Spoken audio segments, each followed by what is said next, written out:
ஓம் சாந்தி. நாம் பிரம்ம பாபாவினுடைய சிறப்பம்சங்கள் பற்றி பார்த்துட்ருக்கோம். அதில் இன்று நாம் பார்க்க இருக்கிற சிறப்பம்சம் சதா எவரடி, ஆல்ரவுண்டர்.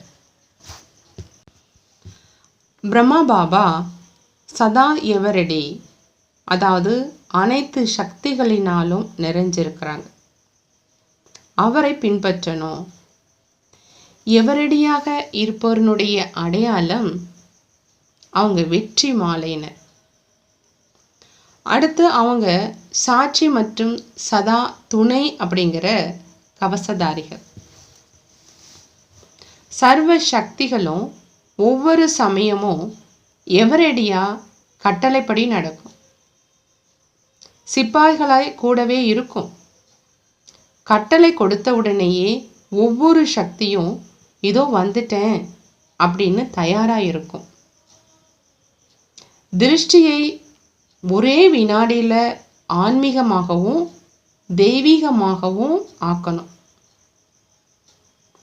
அதில் சிறிது கூட தேக அபிமானமே இருக்கக்கூடாது அப்படிங்கிற கட்டளை பிறப்பிக்கப்பட்ட உடனேயே அதே மாதிரி ஆவதற்கு ஒரு வினாடிக்கு பதிலாக 2 வினாடி கூட ஆகக்கூடாது. இதுதான் சதா எவரடியினுடைய நிலை. சதா ஆல்ரவுண்டர் மற்றும் எவரடியாக இருக்கிறவங்க உண்மையான ஆன்மீக சேவாதாரிகளாக இருப்பாங்க. ஆல்ரவுண்டர் அப்படின்னா தன்னுள் எவ்வித சக்தியும் குறைவு இருக்கக்கூடாது. அவங்க தான் ஆல்ரவுண்டர். சதா நிரம்பி இருந்தால் அனைத்து கடமைகள், சர்வ குணங்கள் மற்றும் சர்வ சம்பந்தங்களில் நிறைந்தவர்களாக இருக்கணும். இதுதான் ஆல்ரவுண்டர்களுடைய கடமை.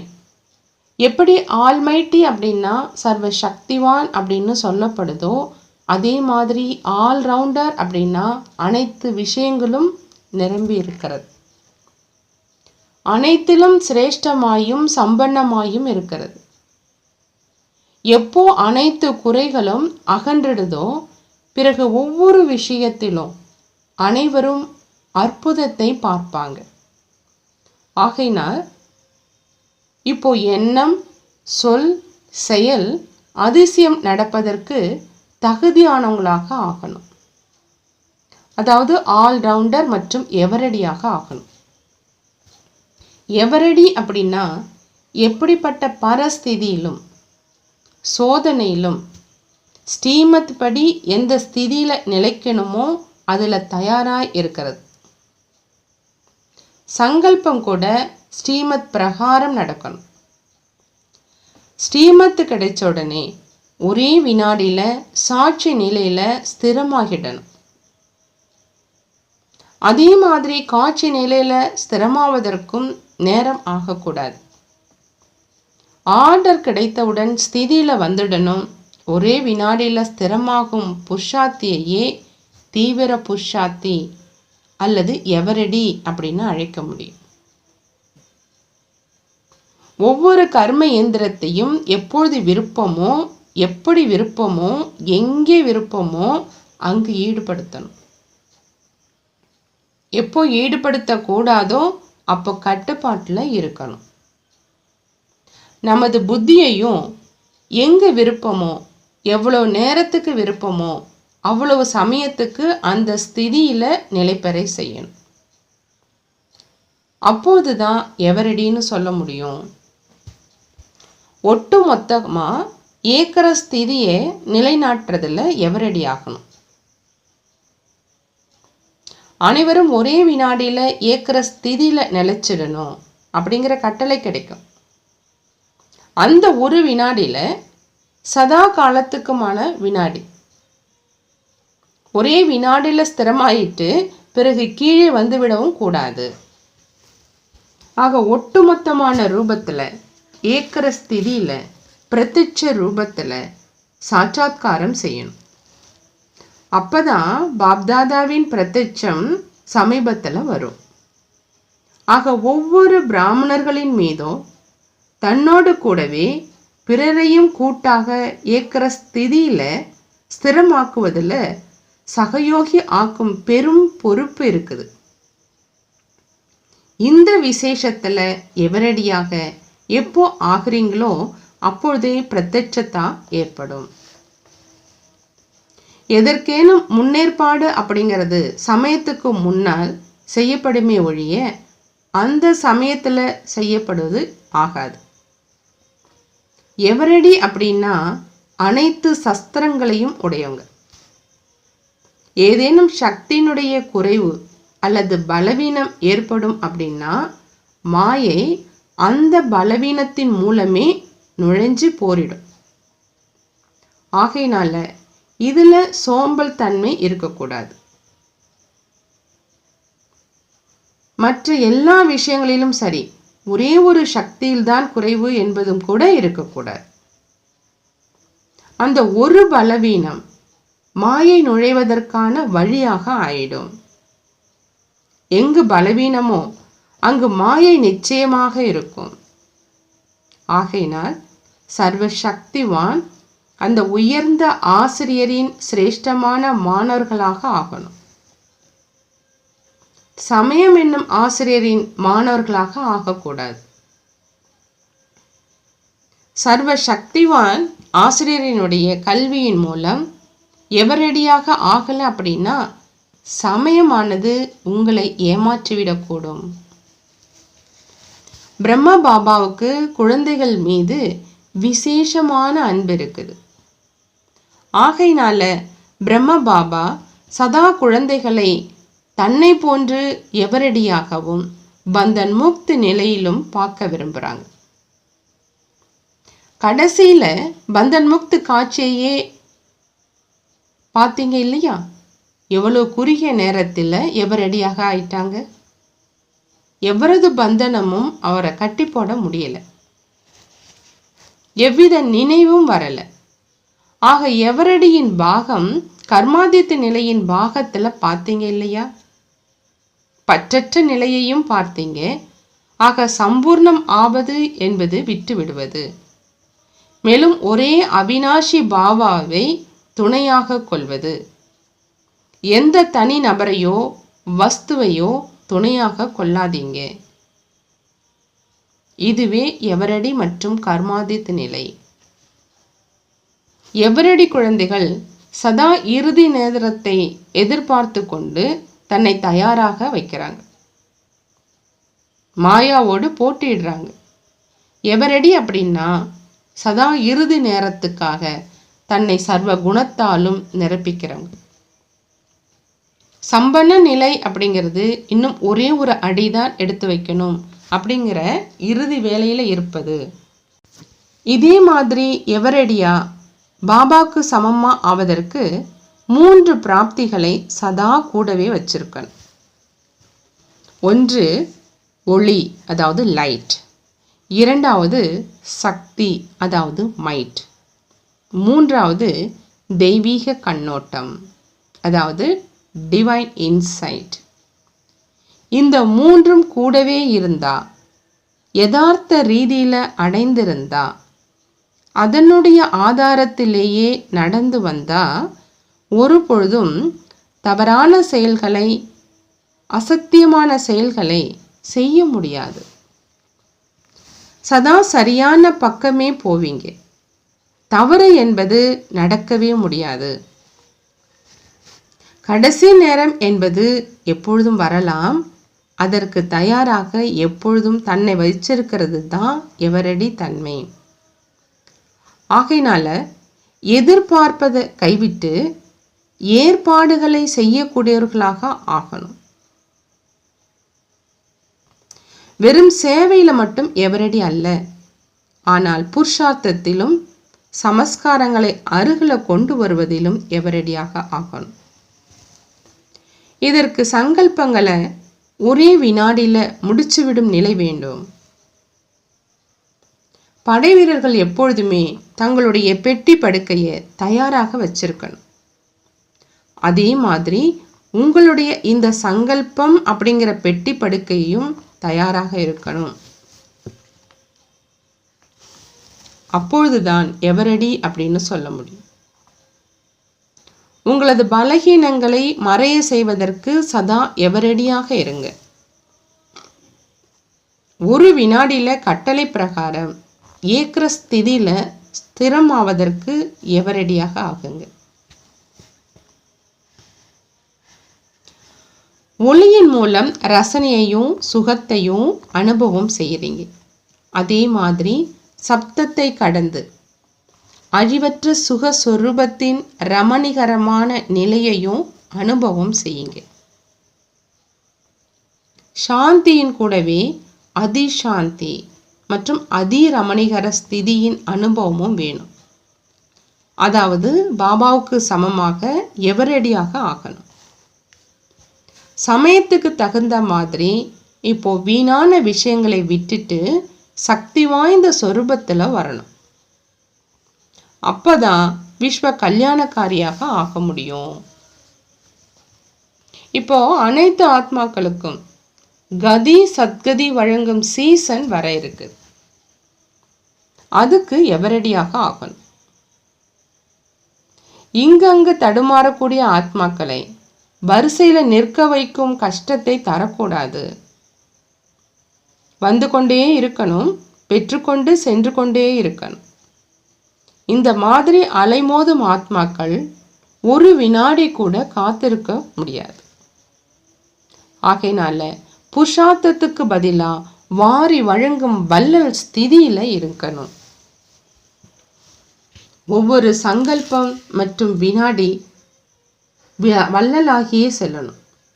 கொடுப்பதிலேயே பிஸியா இருந்தா மாயாவும் போராடுவதற்கு பதிலா உங்களுக்கு வணக்கம் செலுத்திவிட்டு போகும். இந்த சமயத்துல எவ்வித சாதனங்களும் கிடைக்காது. அதற்கு நீங்கள் பயிற்சி செய்ய வேண்டியது என்ன அப்படின்னா, சூழ்நிலையில கொந்தளிப்பு இருக்கலாம், ஆனா உங்களுடைய சுய ஸ்மிருதி மற்றும் விருத்தி இல்லை. ஆடாது அசையாது இருக்கணும். சிறிது கூட தொந்தரவே கூடாது. எவ்வித பரஸ்திதி அப்படிங்கிற சோதனை, அதாவது இயற்கையின் ஆபத்துகளின் மூலம் வரக்கூடிய சோதனை அல்லது சரீர கர்ம போக் அப்படிங்கிற சோதனை வந்தாலும் அனைத்து சோதனைகளிலும் முழு தேர்ச்சி, அதாவது நல்ல மார்க் எடுத்து தேர்ச்சி பெறுவதற்கு முன்னரேயே நன்கு தயாராகணும். அதுக்கு தயார் செய்யணும். எந்த விதமான சோதனையையும் சந்தோஷமாக கடந்து செல்வதற்கு சதா எவரடியாக இருக்கணும். சதா சந்தோஷமாக இருப்பதே எவரடியினுடைய அடையாளம். நேரம் என்பது யாருக்காகவும் காத்திருக்காது, கடந்து போய்கிட்டே இருக்கும். அதே மாதிரி தானும் ஏதேனும் மாயினுடைய தடையால இடையே நின்று போகாம இருக்கிறோமா அப்படின்னு உங்களை நீங்களே கேட்டுக்கணும்.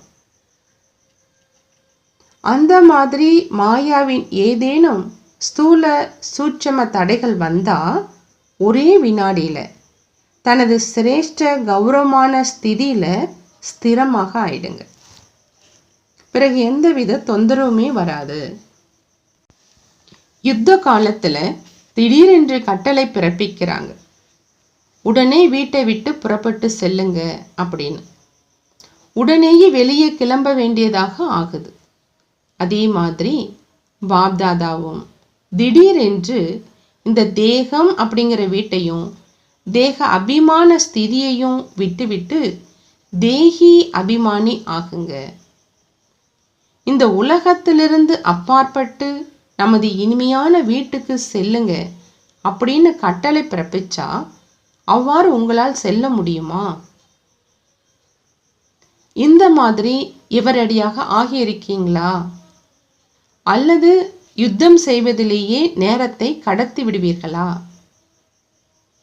அசரீரி ஆவதில், அதாவது யுத்தம் செய்வதிலேயே நேரம் ஆகிட்டா இறுதி தேர்வில் எப்படி பாஸ் ஆக முடியும்?